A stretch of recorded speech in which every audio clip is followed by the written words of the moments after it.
Hello everybody, I'm Ryan McKay, otherwise known as the Firehouse Chef, here to teach you and show you a very rustic style roast chicken.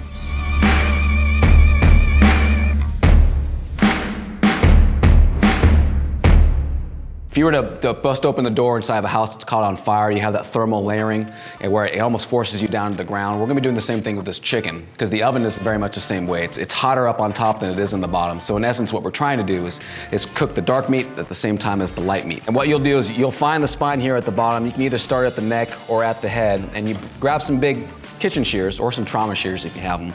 And what you do is you find that neck area, and what you're really doing is you're just kind of going through and eliminating all the vertebrae connections. And you're doing the exact same thing on the other side. You're just following it up the spine. You'll flip it over, you'll put it on the board, and you can just lay the thighs down flat. And what you're trying to do is making on a nice flat surface, you kind of just put some nice gentle pressure until sometimes it snaps, and sometimes it doesn't. As long as you can actually take it and manipulate it so where it's nice and flat. You can take your wings and kind of tuck them in so they don't get burnt for later. I have a mixture here of about 1 part salt to about a ½ part baking powder and about 1 part pepper. Took it together and mixed it, and what you want to do is kind of separate the skin from the protein, because what you're trying to do is you're trying to make it so that the salt and the baking powder gets down in there. We're also looking to try and also give all the fat an opportunity to leave the skin so it doesn't get built up underneath. So what you can take is just a metal skewer and about 4 or 5 times per breast. Just come through here, and you're just giving avenues for the fat to kind of leave. And we'll do it a couple more times here on the back side.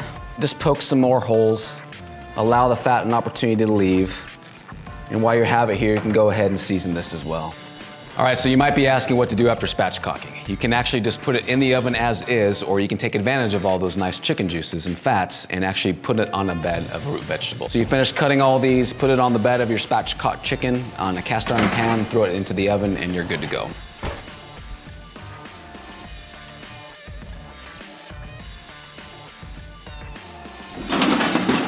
And there you are.